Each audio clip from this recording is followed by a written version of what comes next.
नमस्कार, मी सुरेखा. तारा न्यूज मध्ये आपले स्वागत. पाहूयात आज दिवसभरातील महत्त्वाच्या घडामोडी. हातकणंगले तालुक्यातील तिळवणी येथील सरपंचांनी पदाचा गैरवापर करत भूखंड हडप केल्याचा आरोप सामाजिक कार्यकर्ते सुनील गायकवाड यांनी केलाय. या प्रकरणात ग्रामपंचायत सदस्यांनी पाठिंबा देऊन सरपंचांना सहकार्य केले.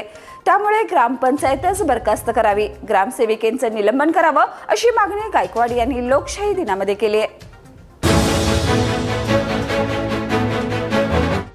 Association surgeon of India Maharashtra राज्य यांच्या मार्फत मॅसिकॉन शल्यविशारद परिषद दरवर्षी भरवली जाते. यावर्षी कोल्हापूर सर्जिकल सोसायटीनं मॅसिकॉन ही परिषद 6 ते 9 फेब्रुवारी दरम्यान हॉटेल सयाजी येथे संपन्न होणार आहे, अशी माहिती डॉक्टर अशोक कामत यांनी पत्रकार परिषदेत दिली.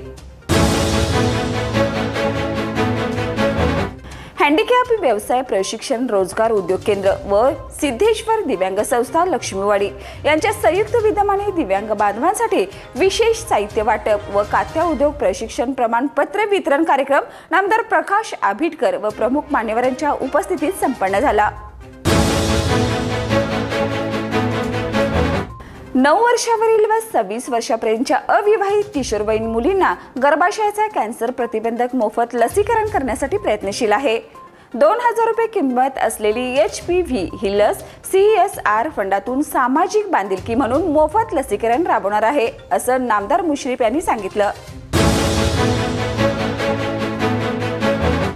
काही दिवसापूर्वी राहुल सोलापूरकर यांनी एका YouTube चॅनलला मुलाखत दिली. यावेळी छत्रपती शिवाजी महाराज यांच्याबद्दल बोलताना त्यांनी काही वादग्रस्त वक्तव्य केली.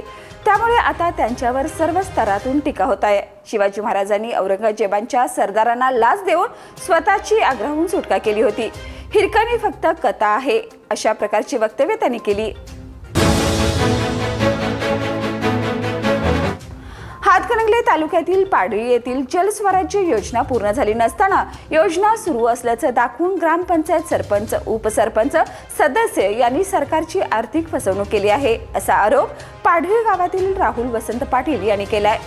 या घोटाळ्यामध्ये हातकणंगले पंचायत समितीमधील नळ पुरवठा विभागातील अधिकाऱ्यांचा समावेश असल्याचा आरोपही करण्यात आलाय.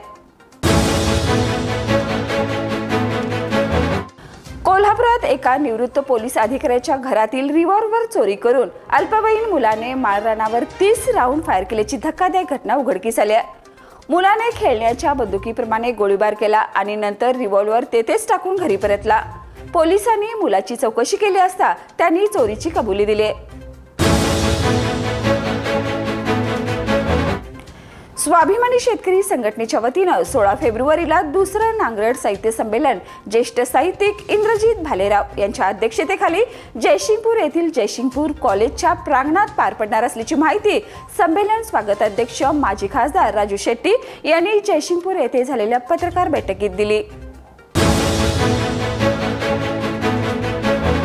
शासकीय भोगवटादार वर्ग 2च्या जमिनी वर्ग 1 मध्ये रूपांतरणासाठी सवलतीच्या दराने अधिमूल्य आकारण्याच्या अभय योजनेसाठी वर्षभराची मुदतवाढ देण्यास आज झालेल्या मंत्रिमंडळ बैठकीत मंजुरी देण्यात आली.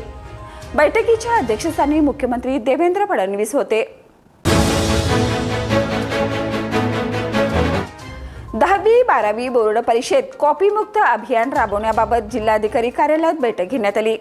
बोर्डाच्या परीक्षेत कॉपीचा प्रकार आढळल्यास संबंधित केंद्र संचालक व कर्मचाऱ्यावर कारवाई करा, अशा सूचना जिल्हाधिकारी अमोल हेडगे यांनी दिल्यात.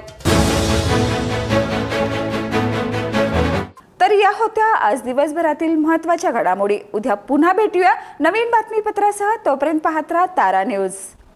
बाळ, फ्रीजमधून श्रीखंड काढ ना. आम्ही पूर्वी घरीच बनवायचो श्रीखंड, त्याची चवच वेगळी होती. आता काय सगळं रेडीमेड. आजी, हे श्रीखंड खाऊन बघ. आज तुझ्या आईनं घरीच बनवलं की काय? हे आहे गोकुळचं श्रीखंड. अगदी जिभेवर रेंगाळणार. जिभेवरच नाही तर मनावरही रेंगाळणार. गोकुळ श्रीखंड, मनावर रेंगाळणार.